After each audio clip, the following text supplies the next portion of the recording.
कि आपके भागने के बाद आपके माँ बाप पर क्या गुजरेगी। जिस गली से आपकी माँ निकलेगी ना, लोग कहेंगे देखो इसकी बेटी भाग गई। आपकी माँ बाप को भी अब गंदी नजर से लोग देखेंगे।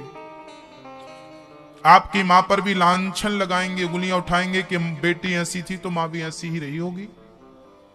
क्योंकि सीता जैसी नारी पे यदि उंगलियां उठ सकती हैं तो आपकी माँ पर उठ जाए तो कोई आश्चर्य क्या है। ये समाज ने सीता जैसी नारियों को भी नहीं छोड़ा। ये दुनिया के लोग खाए बिना रह सकते हैं परंतु बोले बिना नहीं रह सकते। इसलिए यहां बैठी हर बेटी से मैं निवेदन करूंगा कि आप अपनी मां को कम से कम ये सिला तो ना देना,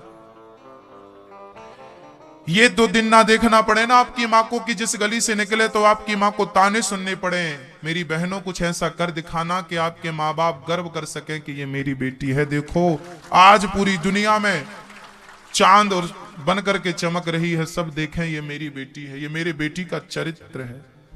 कपड़े पे दाग लग जाएगा ना मेरी बहनों तो साफ हो जाएगा, पर चरित्र पे दाग लग जाएगा, कैरेक्टर पे दाग लग जाएगा तो कोई साबुन बना ही नहीं। अभी तक बना हो तो आप बताओ, बना है? कोई साबुन नहीं।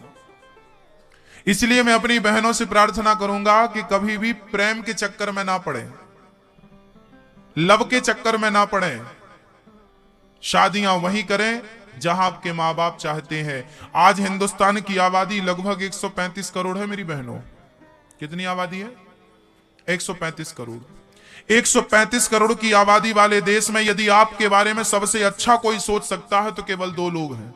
उन 2 लोगों का नाम बताइए। माता और माता पिता। 135 करोड़ की जनसंख्या वाले देश में आपके बारे में यदि कोई अच्छा सोच सकता है तो केवल आपके माँ बाप सोच सकते हैं। और यदि आपने माँ बाप के दिल में भी खंजर घोंप दिया ना तो फिर याद रखना, जो माँ बाप के नहीं हो सके वो किसके होंगे। तुम्हें यदि माँ बाप माफ भी कर दें तो ईश्वर की अदालत में तुम्हें माफी कभी नहीं मिलने वाली। ईश्वर तुम्हें माफ नहीं करेगा। अच्छा चलो, मुझे एक बात बताओ, यहां जितने मेरे दोस्त भाई बैठे हैं और मेरी बहनें सब बताएंगी, ये आपका छोटा भाई बोल रहा है, आप बताएंगी। ये बताओ कि आपके शादी में आपका दोस्त शादी कर ले, आपका फ्रेंड शादी कर ले, आपकी सहेली शादी कर ले और आपको शादी में इनवाइट ना करे, बुलाए ना, तो आपको बुरा लगता है कि नहीं? हाँ या ना? लगता ना? हमारा दोस्त लंगोटिया यार साथ में खाते थे, आज शादी कर ली, बुलाया नहीं, बुरा लगता कि नहीं? आपका फ्रेंड, आपकी सहेली मेरी बहनों शादी में ना बुलाए तो आपको बुरा लगता है। सोचो उस माँ बाप को कितना बुरा लगता होगा जब बच्चे अपनी शादियां कोर्ट मैरिज में कर लेते हैं और माँ बाप को भी इनवाइट नहीं करते। क्या गुजरती होगी उन माँ बाप पर कि तुम्हें इस दिन के लिए पाला था, कि तुमने अपनी शादी कर ली और बुलाया भी नहीं। माँ बाप पर तो इतना अत्याचार ना करना। उनकी गलती क्या थी? तुम्हें अच्छे स्कूल में पढ़ाया था, अच्छा बनाने का सपना था, डॉक्टर इंजीनियर, क्या क्या नहीं सपना देखा माँ बाप ने, मेरी बेटी ये बने, मेरी बेटी ये बने, मेरा बेटा ये बने, मेरा बेटा ये बने। और बाद में क्या हुआ? उसी बेटे ने अपनी शादी में माँ बाप को नहीं बुलाया। हमारी जिंदगी हम खुद जिएंगे, माँ बाप आप इंटरफेयर ना करिए। आजकल के बच्चे कहते हैं कि हमारी लाइफ का डिसीजन हम खुद ले सकते हैं, हमारी लाइफ में आप इंटरफेयर बिल्कुल ना करिए। वाह, तुम इतने बड़े हो गए कि अब तुम खुद डिसीजन लेने लगे। वाह, इतने बड़े हो गए तुम। हे भगवान, मुझे इतना बड़ा ना बनाना कि मैं अपनी लाइफ का डिसीजन खुद ले सकूं। हमेशा माँ बाप की कृपा मेरे सिर पे बनी रहे। हर बात माँ बाप से पूछनी चाहिए, क्या ये सही है, क्या ये गलत है। मैं इतना समझदार कभी नहीं बनना चाहता जितना समझदार आज आप लोग बन चुके हैं। मैं मूर्ख अच्छा हूं। हर बात जब मैं घर से निकलता हूं ना तो माँ के चरणों की धूल माथे पे रखता हूं, क्योंकि मुझे पता है कि भगवान साथ छोड़ देगा तो छोड़ देगा, पर माँ की दुआ मेरा साथ कभी नहीं छोड़ेगी। बाप का आशीर्वाद मेरे साथ है ना तो मैं छलांग मार के समुद्र को पार कर सकता हूं। मेरी माँ, मेरे में इतनी ताकत है कि मैं अपने बाप के आशीर्वाद से ना छलांग लगा के समुद्र को पार कर सकता हूं। मुझे किसी के आशीर्वाद की जरूरत नहीं है। यदि माँ बाप खुश तो ईश्वर खुश है, मुझसे पता है मुझे। और माँ बाप ही यदि रो पड़े मेरे लिए तो धिक्कार है, मुझे मर जाना चाहिए चुल्लू भर पानी में डूब के। माँ बाप पर आप ठीक है, आप हमारी छाती पे लात मार दो चलेगा, हम आपके कुछ नहीं लगते, ठीक है, हमारे ऊपर लात मारो चलेगा, पर आपके माँ बाप पर तो लात ना मारो, आपके माँ बाप को तो ना सताओ। माँ बाप को तो कम से कम कहो कि हम शादी कर रहे हैं, यहाँ क्या ये सही है? माँ बाप जो चाहेंगे वो करिए ना। एक बालक एक लड़की को लेके भाग के आ गया। अब एक सच्ची घटना, भी 15 दिन पुरानी घटना मैं आपको बोल रहा हूं। एक बाप की 5 लड़कियां थी, 5 बेटियां थी। एक बाप की 5 बेटियां, 5 बेटियां थी, और सबसे छोटी वाली बेटी को एक बालक भगा के ले आया। ऐसा प्रेम रैम हो गया होगा उनका, लेके आ गया। अब लड़की का बाप हमसे फोन लगा के बोला, गुरुजी मेरी छोटी बेटी भाग गई। उम्र थी 20 साल, 20 साल की लड़की भाग गई। लड़की का बाप बहुत रोया, और रोते रोते क्या बोला, गुरुजी यदि आज मेरी एक बेटी भाग गई है तो अब बताइए मेरी 4 बेटियां और हैं, अब इनसे विवाह कौन करेगा? जो भी आएगा, जिसे पता चलेगा कि इनकी छोटी बेटी भाग गई, तो उन 4 बहनों को इसी नजर से देखा जाएगा, ये भी ऐसी होंगी। और भागने वालों को कोई अच्छा तो नहीं कहता ना, कहता है क्या? आप कहेंगे अच्छा? कहेंगे अच्छा? मैं तो कहता हूं कि भाग के आने वालों को ना मां बाप भी एक्सेप्ट ना करें।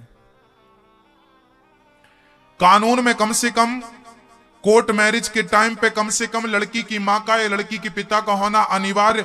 आजकल कोर्ट को यह अधिकार किसने दे दिया कि तुम मां बाप को सताओ?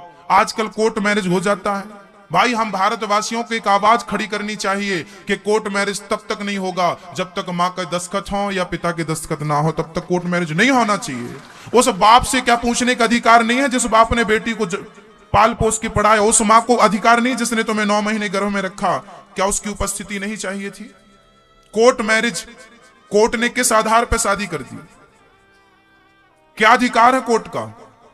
जिस मां ने 9 महीने बेटी को पेट में रखा, जिस बाप ने पांव की चप्पल घिस गई बेटी को पढ़ाते पढ़ाते, क्या उस बाप को अधिकार नहीं था कि कम से कम उससे तो पूछा जाता कि साहब तुम्हारी बेटी शादी कर रही है? मैं कोर्ट के इस डिसीजन का विरोध करता हूं कि मां और बाप के साइन के बिना कोर्ट मैरिज कभी नहीं होनी चाहिए। या मां का साइन लगे या पिता का साइन। क्या आप सहमत हैं? कौन कौन सहमत? आप सब सहमत तो हैं, पर कभी आवाज लगाई आपने? कभी आवाज नहीं लगाई। जब आपकी बेटी के साथ ऐसा हादसा होगा तब रोते रोते जाओगे। हमारे भारत की प्रॉब्लम यह है कि जब तक अपने ऊपर कोई दुर्घटना ना होना तब तक हम जागते नहीं, भूल जाते, चलो यार उनके साथ हुआ, चलो कोई बात, फिर नॉर्मल हो गया। मां बाप का साइन होना जरूरी है कि नहीं मेरी मां? और आजकल की बेटियां इसी का फायदा उठाती हैं कि मां बाप को बताए बिना, मां बाप को बताए बिना कर लेंगे। अरे भाई, मैं ये नहीं कहता कि तुम शादी ना करो, शादी करो, शादी करो, पर शादी के साथ साथ यदि मां बाप की खुशी आपके साथ, मां बाप का आशीर्वाद है, तो इसमें नुकसान क्या है? क्या प्रॉब्लम है? प्रॉब्लम कुछ नहीं है। इसलिए प्रार्थना है मेरी, आप सभी आवाज लगाएं और ये कानून जल्दी से बनवाएं कि शादी कोर्ट मैरिज, लव मैरिज में मां का या पिता का साइन जरूरी है, या भाई का साइन जरूरी है, तब कोर्ट मैरिज होगा, नहीं तो नहीं होगा। बाद में वो बाप रोता है, राम राम उसका दर्द मुझसे देखा नहीं गया, देखा नहीं गया। क्या बताऊं मैं आपको, कितने केस ऐसे, 1 हो 2 हो तो मैं गिनाऊं, लाखों केस भारत में। और बाद में क्या होता, ये बहनें मेरी जो छोटी छोटी बेटियां हैं ना, ये 18 साल पूरा होते ही भाग जाती, 19 साल पूरा होती भाग जाती हैं। इन्हें पता नहीं कि क्या कर रही है। जितने भागे केस होते हैं ना मेरी मां बहन, सुन लो कान खोल के, 100 में से 98 केस में बेटियां रोती नजर आती हैं। बाद में रोती हैं कि हमने ये निर्णय गलत लिया, हाँ या ना? बाद में उनको लगता, पहले तो अच्छा लगता, ठीक है ठीक है ठीक है, बाद में जब पश्चाताप होता है ना, तब तुम्हारे पास फिर कुछ नहीं बचता, ना धोबी का कुत्ता ना घर का रहा, ना घाट का रहा।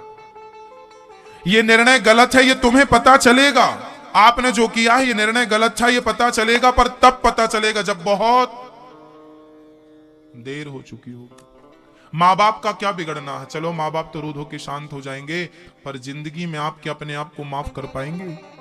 क्या आप अपने बच्चों को मुंह दिखा पाएंगे? जब बच्चा पूछेगा माँ आपकी शादी कैसे हुई थी, तो आप कहेंगे मैं तो भाग के आई थी बेटा तेरे पापा के संग।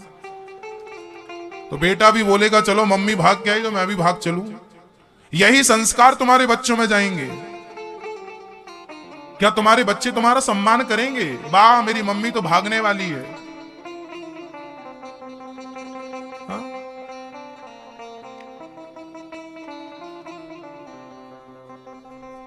माँ बाप का दिल दुखा के आप पता नहीं कैसे खुश रह लेते हैं। हाँ, एक दिन रोवोगे,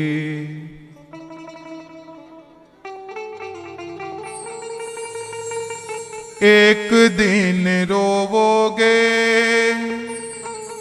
चीख पुकार के माता पिता की अपने के हवाले कर देती। उचित नहीं है ये। मैं आपसे कहना चाहूंगा मेरी बहनों कि आपका जो शरीर है कीमती है। एक बार चरित्र बिगड़ गया तो फिर ठीक नहीं कर सकती हो आप। और आप ना जो प्रेम के चक्कर में पड़ जाती हो, एक गाना मैंने सुना, मैंने क्यों बोल रहा हूं कि लड़कों को लड़कों से, लड़कियों को लड़कियों से दोस्ती करना चाहिए, क्योंकि डायरेक्ट कुछ नहीं होता। मैं क्या बोल रहा हूं, एक गीत सुनाता हूं। बहुत पहले किसी ने लिखा था और किसी ने गाया, किसने लिखा किसने गाया वो तो नहीं पता, पर मैं गीत जानता हूं। वो गीत ऐसा है, दिल लगी ने दी हवा, थोड़ा सा धुआं उठा और आग जल गई। इसके बाद की जो लाइन है बड़ी गजब की, बोले तेरी मेरी दोस्ती प्यार में बदल गई। ये गीत हमने बहुत पहले सुना था, उसका अर्थ अब समझ में आता है। हमारी बहनें कहती हैं कि महाराज जी हम बॉयफ्रेंड बनाते हैं तो हमारी दोस्ती है, फ्रेंड है, ठीक है। पहले दोस्ती ही होती है और दोस्ती ही बाद में लव हो जाती है। दोस्ती क्या बन जाती है? प्यार बन जाती है, लव हो जाता है उसी से। जिससे दोस्ती डायरेक्ट किसी से लव नहीं होता, प्यार डायरेक्ट नहीं होता कभी। लव के पहले, प्यार के पहले क्या होती है? दोस्ती होती है। दोस्ती हुई फिर लव हुआ, फिर लव हुआ तो फिर वैलेंटाइन डे आ गया।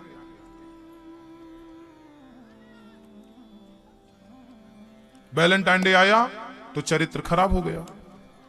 ये घटना सबके साथ नहीं घटती, जिनके साथ घटती है मैं उनकी बात कर रहा हूं।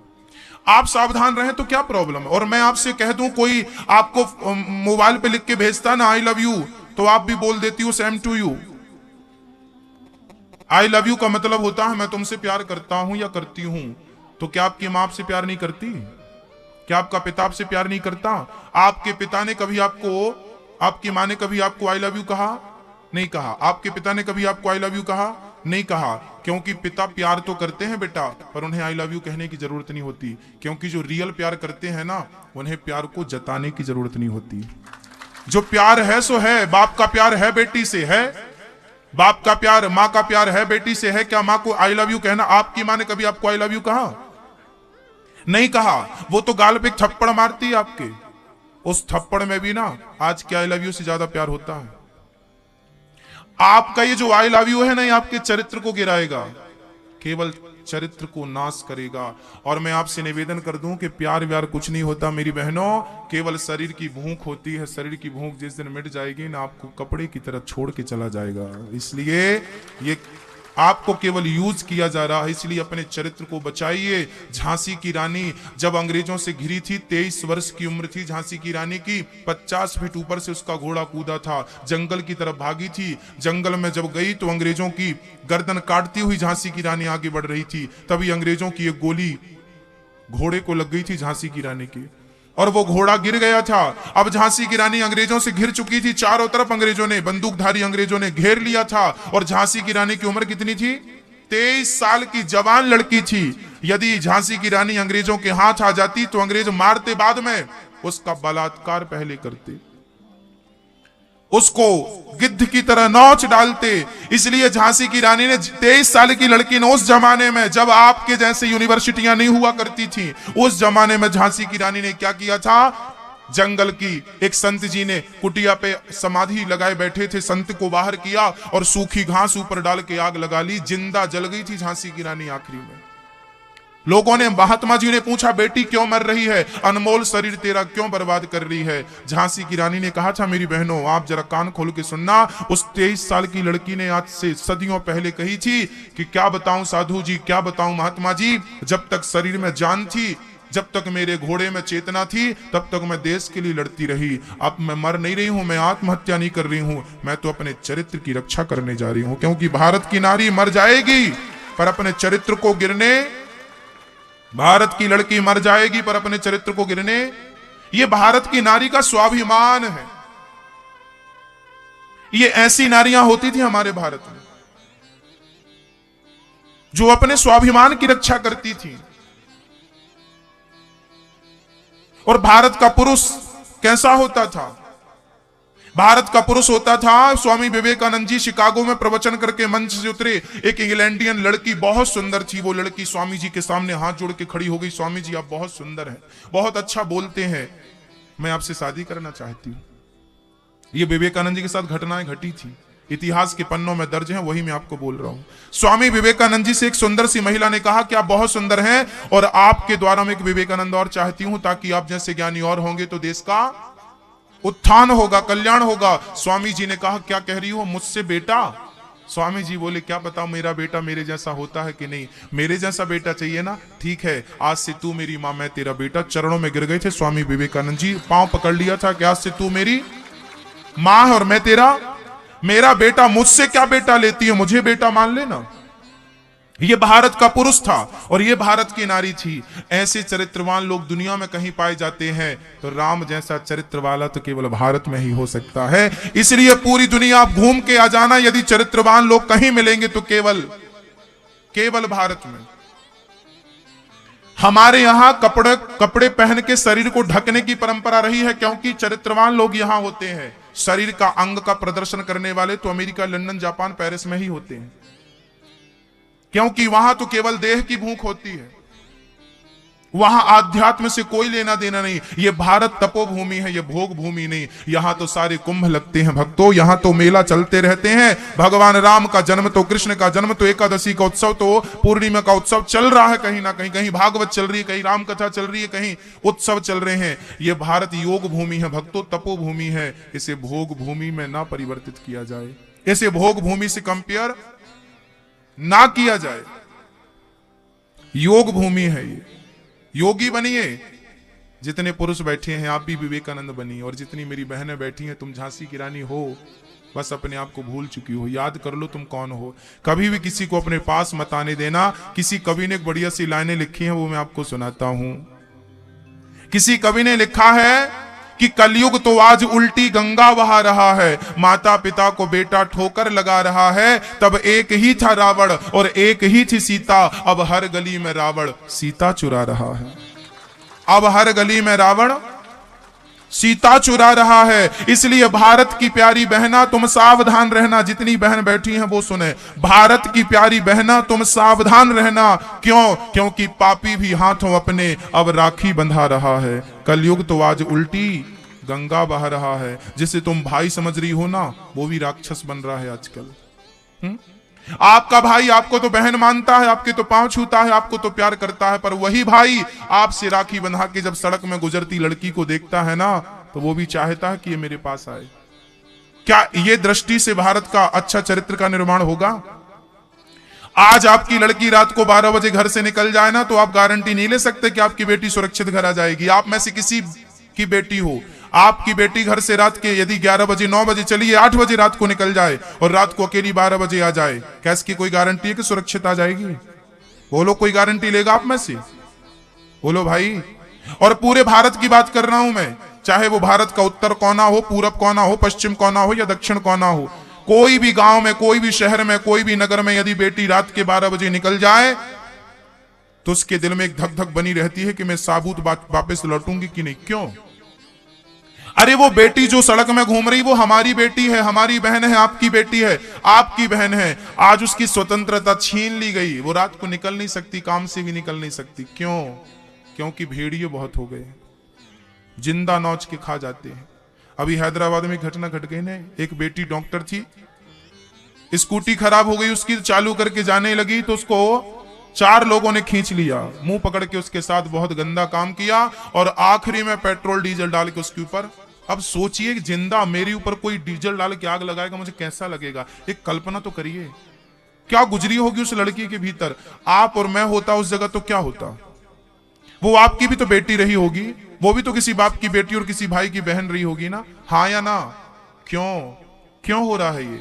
कब रुकेगा ये तब रुकेगा मेरी बहनों, तब रुकेगा जब आपका भाई जैसे आपको देखता है वैसे हर लड़की को देखना शुरू करेगा, तो ये रुक जाएगा।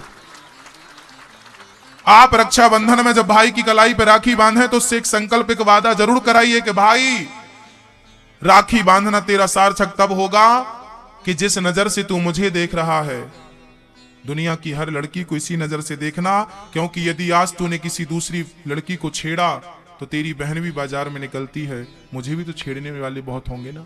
यदि तूने किसी को छेड़ा तो तेरी बहन को भी तो कोई छेड़ सकता है।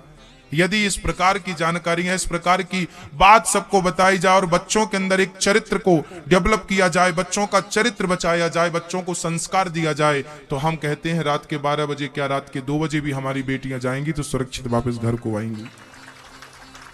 उनकी स्वतंत्रता उनके पास रहेगी, अंकुश नहीं लगेगा, उंगलियां नहीं उठेंगी। गलत तो गलत है, पता नहीं उस बाप को कैसे नींद आई होगी जिस बाप के साथ इस प्रकार का, जिस बाप की बेटी के साथ ये दुष्कर्म हुआ। वो बाप आज भी बेचारा सो पाता होगा कि नहीं? हम लोग तो सो रहे हैं खूब, हमें क्या, हमारी थोड़ी बेटी थी। जब आपकी बेटी के साथ होगा तब का इंतजार है क्या आपको? क्या आज से चरित्र का निर्माण आपको नहीं करना चाहिए? क्या उस बाप को नींद आ रही होगी? दामिनी का बाप, अभी दामिनी के साथ बलात्कार करने वालों को फांसी नहीं हुई थी, तारीख टल गई कि नहीं? यह भारत का न्याय है। यहां इसलिए बलात्कार होते हैं क्योंकि उनको पता है कि यदि हमें फांसी की सजा हो भी जाएगी तो फिर टल जाएगी, क्योंकि बेटियों की आजकल हैसियत कितनी है। करो खूब बलात्कार, खूब रेप करो, होना क्या है तुम्हारे साथ? घूम तो रहे दामिनी के, आज 9 साल हो गए दामिनी के साथ बलात्कार हुए, आज भी उसके हत्यारे जिंदा हैं कि नहीं? हमारे भारत की अदालतें कैसी हैं? बलात्कारी को बलात्कार घोषित करने में इतना 9 साल लगा, ये कानून है साहब। कानून अंधा नहीं होना चाहिए, हमारे भारत का कानून अंधा है। राम के जमाने में जो कानून था वो अंधा नहीं था, कृष्ण के जमाने में जो कानून था वो अंधा नहीं था। विडंबना यह है कि आज हमारा कानून अंधा है, इसे कुछ दिखता ही नहीं, इसे बाप के आंसू नजर नहीं आते, इसे उस लड़की की चीख पुकार नजर नहीं आती, क्योंकि अंधा है, बहरा भी है। आपकी बेटी और मेरी बेटी के साथ ऐसा हो जाएगा तो फाड़ फाड़ के हम रोएंगे, हो गया ऐसा। अभी बहुत बेटियों के साथ हो रहा, हम चुप बैठे हैं। कानून अंधा है, वो अपना काम करे, चलो कानून कर, खाक कानून काम कर। 9 साल हो गए, अभी तक फांसी नहीं हुई। ऐसा कानून, ऐसे कानून से भारत को आप विकसित कर लेंगे? ऐसे कानून से आप भारत की बेटियों को सुरक्षा की गारंटी देंगे? कौन देगा? हम तो कहते हैं कि यदि गलत करने वाले को गलत सिद्ध कर दिया गया कि तू गलत है, चौराहे में खड़ा करके उसे फांसी देना चाहिए दुनिया के सामने, मीडिया के सामने, ताकि लोगों में एक डर पैदा हो कि ये काम करोगे तो उसकी सजा ये होगी। बलात्कार किया था खुले मैदान में और फांसी दे दी कमरे के भीतर। खुले मैदान में दो ना फांसी, ताकि दुनिया को दहशत हो कि हां तुम भी करोगे तो यही तो तुम्हारी दुर्दशा होगी। सस्ती हैं बेटियां, इसलिए कोई सुन नहीं रहा है, सस्ती हैं बेटियां। किसे कहें कौन कहे, सब अंधे हैं, बहरे हैं। धृतराष्ट्र भी अंधे थे, कानून भी अंधा है। उस धृतराष्ट्र के जमाने में भी सुनवाई नहीं हुई थी द्रौपदी की, भरी सभा में उसे निर्वस्त्र कर रहे थे। नारियों के साथ आज से अत्याचार नहीं हो रहा साहब, करोड़ों वर्ष गुजर गए, नारियों ने बहुत बलिदान दिया है। इनकी सुरक्षा की गारंटी ने तो इनकी सुरक्षा की गारंटी तो गांडीवधारी अर्जुन ने नहीं ली, क्योंकि उस जमाने में भी एक अंधा था। क्या नाम था उसका? धृतराष्ट्र नाम के वो अंधे थे। आज हमारा कानून वही धृतराष्ट्र की तरह है, अंधा, कुछ नजर नहीं आ रहा। बलात्कारी घोषित हो गए कि बलात्कारी है। फांसी क्यों टाल दी आपने? क्या जरूरत थी फांसी टालने की? 2 बार फांसी हो गई फिर भी टाल दी, क्यों टाल दी आपने? दामाद लगते हैं तुम्हारे?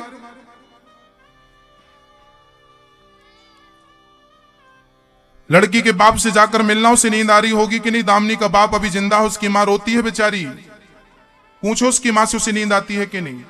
जिसकी बेटी के साथ होता ना उसको ही पता होता। अब ये बातें क्या कहें हम, किससे कहें? भगवान श्री कृष्ण राजा नृग पर कृपा करते हैं। भगवान श्री कृष्ण का पहला विवाह रुक्मिणी से हुआ, दूसरा विवाह भगवान का जाम्बवती से हुआ, तीसरा विवाह भगवान का सत्यभामा से हुआ, चौथा विवाह यमुना जी से हुआ, पांचवा विवाह भगवान का उज्जैन में मित्रविंदा के साथ हुआ था, छठवां विवाह भगवान का सत्या के साथ, छठवां विवाह भगवान का सत्या के साथ हुआ, सातवां भद्रा के साथ, आठवां लक्ष्मणा के साथ। भौमासुर नाम के दैत्य को भगवान ने मारा था और 16,100 कन्याओं को उसके जेल से आजाद किया। उस राक्षस ने 20,000 कन्याओं से विवाह करने का मन बनाया था। अंत में भगवान ने 16,100 कन्याओं को मुक्त किया और भगवान ने विवाह किए। टोटल विवाह हो गए भगवान के 16,108। ये विवाह भगवान के हुए। इतने विवाह, हर रानी के गर्भ से 10 बेटा और 1 बेटी हुई। इतना बड़ा परिवार था ठाकुर जी का। हाँ भक्तों, कुछ माओं के लिए श्रीधाम वृंदावन में जो वृद्धाश्रम बन रहा हो, उन माओं के लिए कुछ भक्तों ने सहयोग पहुंचाया है। जिन भक्तों का दिल उन माओं के लिए धड़कता हो, आप भी सहयोग पहुंचा सकते हैं। देखिए, हम और आप, एक जंगल में लगी आग, सारे पशु पक्षी गए भाग, पर मैं तो नहीं भाग रहा हूं। मैं तो उस माँ की सेवा का संकल्प लूंगा। जब तक मेरी श्वास है, इन माओं की सेवा में अपने जीवन को मैंने समर्पित कर दिया, क्योंकि मुझे पता है कि सेवा ही धर्म है, सेवा ही भक्ति है। मैं भक्ति किसे मानता हूं? मेरी माँ। मेरी भक्ति क्या है बताओ? मेरी भक्ति क्या है? मेरी भक्ति मेरी सेवा। मेरी माँ खुश तो मेरा भगवान खुश। कहते हैं माँ खाती है तो बच्चे के पेट में अपने आप चला जाता कि नहीं? माँ खाती है तो बच्चे के पेट में अपने आप चला जाता। कौन सी माँ? गर्भवती माँ। जब बच्चा पेट में होता, गर्भवती होती है माँ, तो माँ खाती है तो बच्चे के पेट में अपने आप चला जाता है। ऐसे ही जब कोई दीन दुखी माँ खाती है ना, तो भगवान के पेट में अपने आप चला जाता है। मैं जानता हूं कि भगवान डायरेक्ट नहीं खाता, वो इनडायरेक्ट खाता है। जैसे माँ के पेट से बच्चा खाता है, ऐसे जैसे पेड़ की जड़ में पानी डालने से उसके फल फूल तक पानी अपने आप पहुंच गया, उसी तरह जब कोई माँ खाएगी तो उस माँ के खाते ही भगवान के पेट में वो चला जाएगा। आज हमारी एक माँ है, श्री रानू गुप्ता जी, मंच पे आवे। आपने एक माँ को गोद लिया है। अच्छा, आप एक माँ को जीवन भर भोजन, एक बार में आप 21,000 नहीं दे सकते ना? कोई बात नहीं, आप 1,000 रुपए महीने दे सकते हैं। 21 महीने में आप एक माँ को जीवन भर भोजन देने का संकल्प ले सकते हैं। आप 1 साल तो माँ को भोजन दे ही सकते हैं, बहुत कम सेवा है उसकी, आप दे सकते हैं। आप, मुझे नहीं पता कि आपको कितना ईश्वर ने योग्य बनाया। आप 1 रुपए दे सकते हैं तो 1 रुपए, आप 10,000 दे सकते हैं, 50,000 दे सकते हैं उन माओं के लिए। आप कमरा बनवा सकते हैं उन माओं के लिए। वहां एक मंदिर बनेगा जहां माएं बैठ के कीर्तन भजन करेंगी। उस मंदिर के निर्माण में भी आप चलिए, थोड़ा सी जानकारी प्राप्त कर लीजिए आप भी। मैया जी, ओ प्यारी मैया, बताइए भगवान कितने होते हैं? कितने भगवान? कितने टोटल करके बताओ, कितने? ईश्वर कितने हैं? भगवान एक है। अच्छा, भगवान एक है तो उस एक का नाम बताओ। क्या नाम उस एक का? क्या नाम है? नारायण। बहुत सही, उस एक का नाम नारायण है। और वह नारायण ही अनेक रूप में दिखता है। वह नारायण ही राम, वह नारायण ही कृष्ण, वह नारायण ही नरसिंह, वह नारायण ही वामन, वह नारायण ही शिव के रूप में, वह नारायण ही दुर्गा के रूप में, वह नारायण ही गणेश के रूप में दिखता है। वही नारायण सूर्य नारायण एक ही अनेक रूप में दिखता है। जैसे एक मां, मैं ये बात कह चुका हूं, पुनः दोहरा देता हूं। जैसे पानी, भाप, बर्फ, ओस 4 हो गए, 4 नाम हो गए, 4 रूप हो गए, पर तत्व एक ही है, पानी। उसी प्रकार वह नारायण, वही राम, वही कृष्ण, वही दुर्गा, वही शंकर, अनेक रूप रूपाय विष्णवे प्रभु विष्णवे। भक्तों की जैसी श्रद्धा हुई, वह एक ही भक्तों के लिए अनेक बनता गया। अनेक भक्त होने के कारण जाकी रही भावना जैसी, प्रभु मूरत देखी तिन तैसी। अच्छा, कृष्ण के जमाने में एक नकली भगवान था। उस नकली भगवान का नाम था राजा पौंड्रक। क्या नाम था? पौंड्रक। वो नकली हाथ लगवा के घूमता था, नकली सुदर्शन था, और अपने आप को कहता था मैं कौन हूं? कृष्ण हूं, मैं वासुदेव हूं। सबको बोलता मैं असली और ये कृष्ण नकली है। भगवान ने सुदर्शन से सिर काट दिया। अच्छा, आज भी आपको कुछ नकली भगवान मिल जाएंगे मार्केट में। आज भी नकली, जैसे उस जमाने में कृष्ण के जमाने में भी नकली भगवान हुआ करते थे, पौंड्रक नकली बना घूमता था, ऐसे आजकल भी कुछ नकली भगवान है। क्या आप जानते हैं नकली भगवान कौन है? जानते हैं?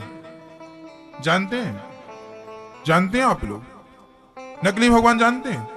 चलो हम बता रहे हैं। आजकल वो नकली भगवान, कुछ मंदिर बन गए नकली भगवान के, हाँ, और वो बाबा जी हैं एक, आजकल बाबा जी भगवान बने। आजकल मंदिरों में भगवान को नीचे रखते हैं, बाबा जी को ऊपर रख देते हैं। एक नंबर के फ्रॉड भगवान इन्हीं को कहते हैं। कौन है ये? फ्रॉड भगवान, नकली। और आप लोग अच्छे हैं, जो मिला सब भगवान, सब भगवान। अच्छा मैं, आपके पति कितने हैं? एक? ऐसा तो नहीं कि जो मिला सब पति,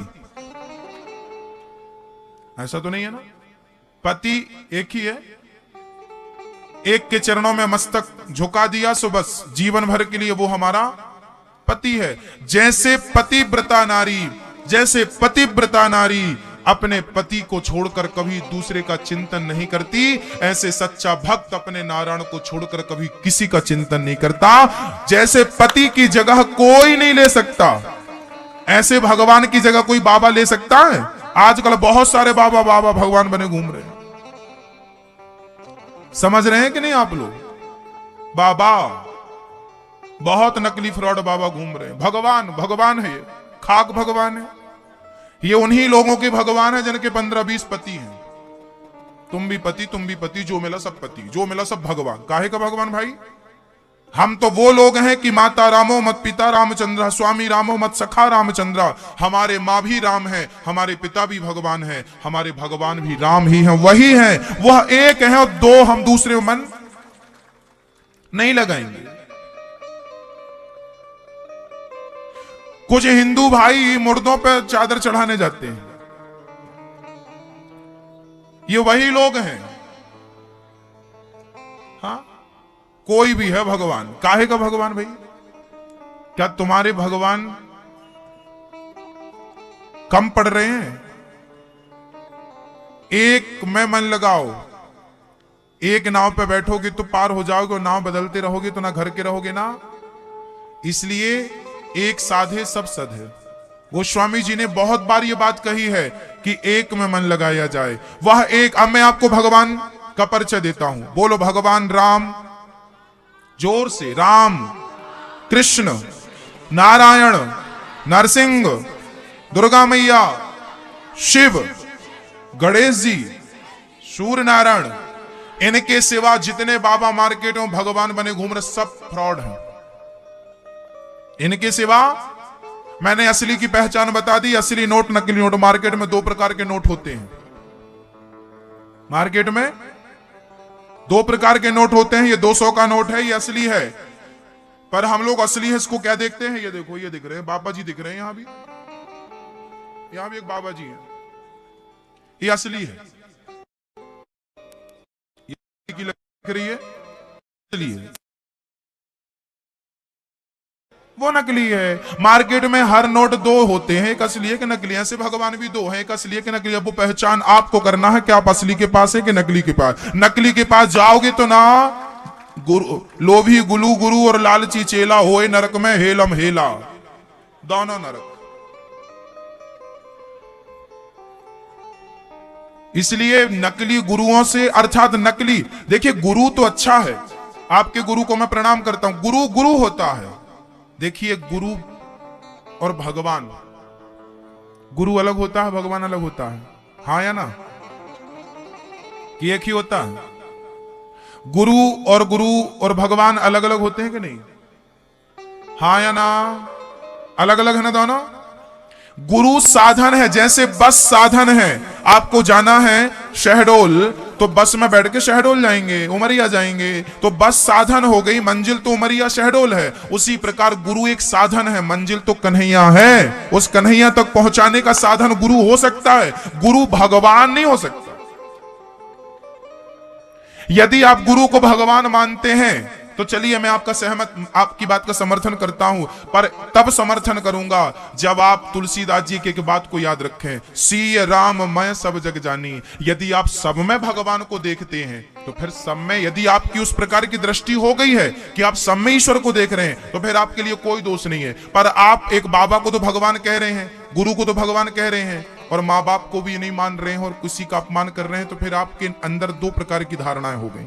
और ये धारणा गोस्वामी जी कह रहे हैं कि सीय राम मैं सब जग जानी। यदि मानो तो फिर सब में मानो। और वैसे भी हम सब ना बिंदु हैं, परमात्मा सिंधु है। गुरु गुरु होता है, भगवान भगवान होता है। यदि एक ही होता तो फिर गुरु और भगवान के दो नाम क्यों होते, गुरु और भगवान अलग क्यों होते, एक ही हो जाता ना। नारद जी के, ध्रुव जी के गुरु कौन थे बताइए? ध्रुव जी के गुरु कौन? नारद जी। प्रहलाद जी के गुरु कौन? दोनों के गुरु नारद जी थे। ध्रुव जी के गुरु कौन? प्रहलाद जी के गुरु कौन? ध्रुव और प्रहलाद ने नारद को गुरु बनाया, पर इन दोनों ने नारायण का नाम गाया कि नहीं? ध्रुव जी ने गाया है ओम नमो भगवते वासुदेवाय, और प्रहलाद जी ने गाया है नारायण नारायण नारायण। अब इन्होंने गुरु गुरु तो नहीं गाया, गुरु गुरु गुरु गुरु गुरु गुरु गाया हो तो बताओ, साक्षी है इतिहास पुराण। गाया क्या? ध्रुव प्रहलाद ने गुरु की बात तो मानी, गुरु ने कहा बेटा तुम्हें तप करना है, गुरु की बात मानी तो भगवान मिल गए। पर गुरु को भगवान मानकर नहीं कि अब तुम ही भगवान हो ना। गुरु मार्गदर्शक है, गुरु ईश्वर नहीं है। गुरु साधन हो सकता है, गुरु मंजिल नहीं हो सकता। गुरु में श्रद्धा तो होनी चाहिए, क्योंकि गुरु परमात्मा से जोड़ने का साधन है। पर कन्हैया तो कन्हैया है मेरी माँ। माँ जैसे पति की जगह कोई नहीं ले सकता, ऐसे मेरी कन्हैया की जगह तुम हो। एक अगोचर सबके प्राण, वो पति सबका है, उसकी जगह वो हम सबका पति, और इस पति की जगह कोई नहीं ले सकता। इसलिए गलत फहमियां हटाइए। आजकल मार्केट में बहुत सारे गुरु घंटाल घूम रहे हैं जो अपने आप को ही भगवान कह रहे हैं, मैं ही भगवान हूं। ऐसे गुरुओं से बहुत बच के रहिएगा, नहीं तो धन भी जाए और धर्म भी जाए। एक बाबा जी मार्केट में आए थे कुछ दिन पहले, उन्होंने कहा सारे भगवान फेंक दो, हम ही भगवान हैं। और लोगों ने सारे भगवान फेंक भी दिए थे और बाबा जी की फोटो घर पे लगा ली थी। शंकर जी बाहर नजर आए बहुत लोगों के। आप लोगों को ना थोड़ा सा धन मिल जाए ना किसी बाबा जी के नाम से, अरे बाबा जी तो चमत्कारी हैं, बाबा तो भगवान है, बाबा तो भगवान है, बाबा तो भगवान है, काम बन गया, हमें तो 1 लाख रुपए मिल गए। तुम पैसों में बिकने वाले होगे, हम नहीं। जो सच्चा भक्त होता है ना, अरे मीरा ने सारा धन छोड़ के कृष्ण से मन लगाया था, वो पैसों में बिकेगी क्या? अरे भगवान में मन लगाने वाले धन की क्या उन्हें चाहत रहेगी? धन की चाहत है तो तुम भक्त ही नहीं हो, और भक्त हो तो चाहत नहीं रहेगी। या तो दिन रहेगा या तो रात रहेगी, या तो प्रकाश रहेगा या तो अंधकार रहेगा, दोनों एक साथ तो नहीं रह सकते। अब आपको निर्णय लेना है कि आपको कहां जाना है। अर्थात राम को कभी ना छोड़िए, नारायण का नाम गाते रहिए, काम करते रहिए। और नाम था सुदामा। सुदामा जी बहुत गरीब थे मेरी माँ, 4-4 दिन इनका चूल्हा नहीं जलता, पर इन्होंने कभी भगवान से शिकायत नहीं की कि तुमने हमारा चूल्हा भी नहीं जलाया, हमने इतनी भक्ति की ना।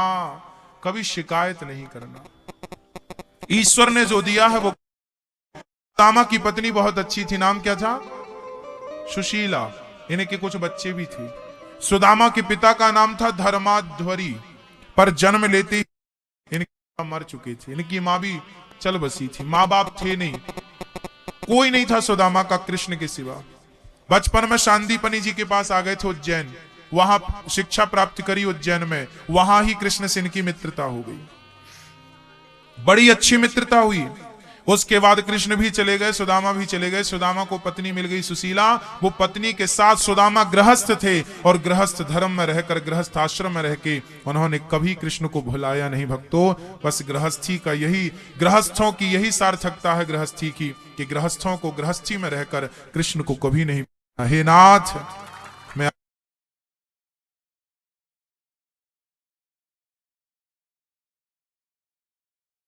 बोलो हे नाथ, मैं आपको कभी भूलू नहीं, भूलू नहीं।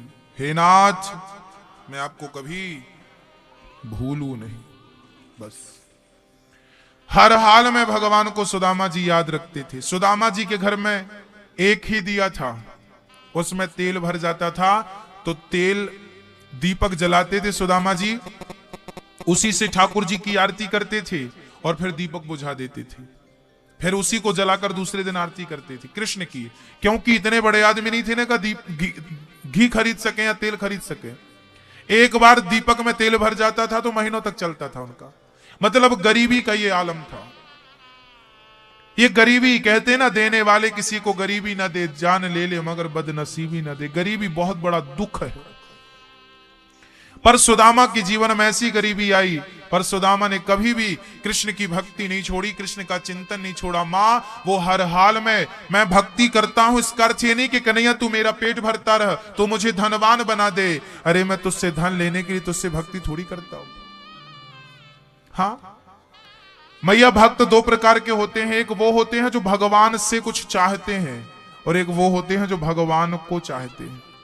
एक पिता के दो बेटे, एक बेटा वो जो पिता को चाहता है, और एक बेटा वो जो पिता से चाहता है। एक बेटे ने कहा पूरा धन हमें दे दो और आप हरिद्वार चले जाओ, और दूसरा बेटा बोला पिताजी आप मेरे साथ आओ, मैं आपकी सेवा करूंगा, पुत्र धर्म निभाऊंगा। एक बेटा ने पिता से मांगा, एक ने पिता को मांगा। कौन सा बेहतर है बोलो? पिता से मांगने वाला या पिता को मांगने वाला? बोलो। एक भक्त वो होता है जो भगवान से मांगता है, एक भक्त वो होता है जो भगवान से नहीं भगवान को मांग लेता है। अब आप अपने आप को देख लीजिए कि आप कौन से वाले भगत हैं, भगवान से मांगने वाले या भगवान को मांगने वाले। वो आप खुद निर्णय करिए। आप कौन है यहां मत बताइए, अपने आप को बताइए घर पे। हमें क्या करना? आप तो बहुत अच्छे भक्त हैं, हम तो यही जानते हैं। ये तो आपकी आत्मा आपको बताएगी कि आप कितने अच्छे और कितने बुरे हैं। सुदामा जी 4 दिन चूल्हा नहीं जलता, पर सुदामा कभी शिकायत नहीं करते। आज सुशीला 4 घर से 4 मुट्ठी चावल मांग कर लाई, कहा कि आपके प्रिय मित्र द्वारिका रहते हैं, जाइए एक बार उनसे मिल तो आइए। सुदामा को अपने मित्र की याद आ गई और आज अपने मित्र से मिलने सुदामा जी महाराज चल पड़े। सुदामा जब चले, 4 मुट्ठी चावल कांख में दबाकर सुदामा जी गए। रास्ता पता नहीं था, मंजिल का कोई अता पता नहीं था, बस चल पड़े सुदामा जी। चल पड़ना हमारा काम है भक्तों, मंजिल तक पहुंचाना तो स्वयं द्वारिकाधीश का काम है। भगवान कृपा करेंगे तो पहुंचाएंगे जरूर। आगे आए सुदामा जी महाराज ने भगवान को याद किया, कीर्तन करते सुदामा जी जब चले। चलते चलते एक पेड़ की छांव में सुदामा जी सो गए। तभी भगवान कृष्ण ने गाड़ी वाले का रूप बनाया, गाड़ी ली और गाड़ी लेकर आए। सुदामा से कहा भाई कहां जा रहे हो बाबा जी? सुदामा ने कहा मैं द्वारिका जा रहा हूं। भगवान ही थे वो स्वरूप में। भगवान ने कहा आओ मैं भी द्वारिका जा रहा हूं। गाड़ी पे बिठाया, कृष्ण ने द्वारिका छोड़ दी। हमें जीवन में जो सहारा देता है, सहयोग करता है, वो किसी भी रूप में हो सकता है, पर वो रूप कृष्ण का ही है। वो अनेक रूप में आकर हमारा सहयोग कर सकता है, पर वो स्वरूप कृष्ण का है। आज सुदामा जी द्वार पर खड़े हैं और चेष्टा कर रहे हैं कृष्ण से मिलने की।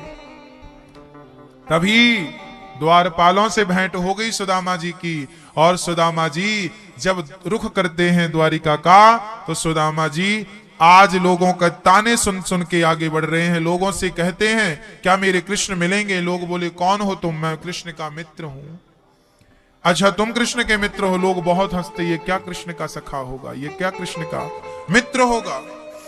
चावल खाकर भगवान ने विश्वकर्मा को भेजा, 2 लोकों के स्वामी हमारे यजमान जी आकर सुदामा का पूजन करेंगे।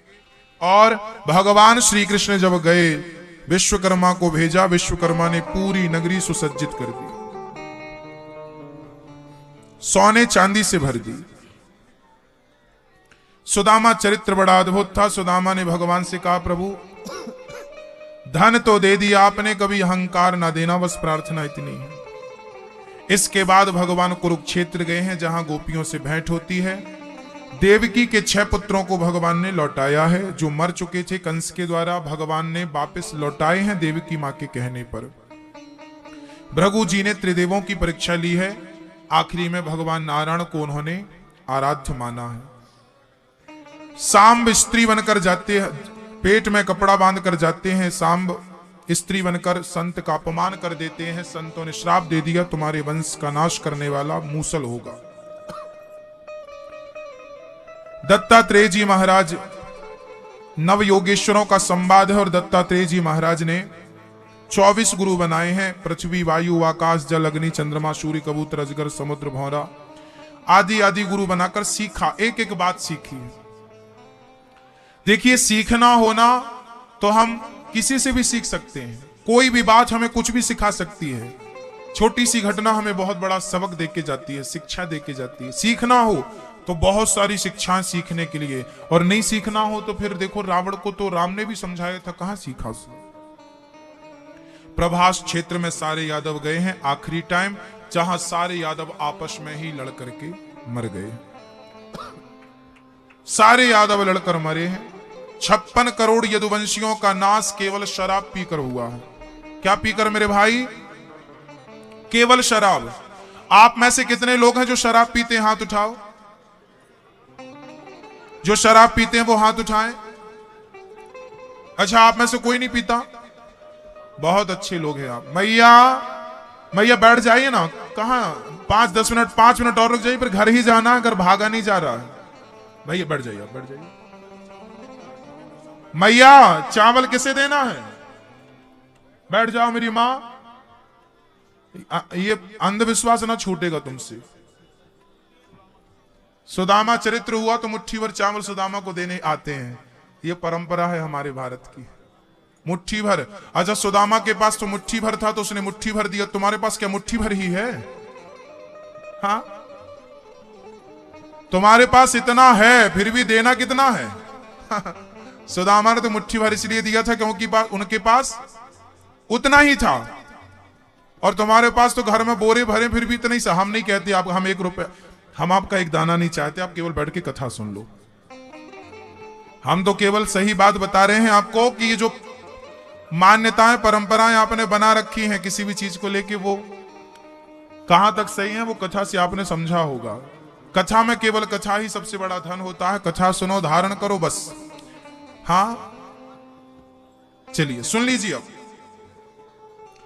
श्री सुदामा जी महाराज के बाद शराब पीते हैं आप लोग। भगवान कृष्ण का वंश भी शराब पीकर नहीं बचा, तो क्या आप शराब पी के बचेंगे?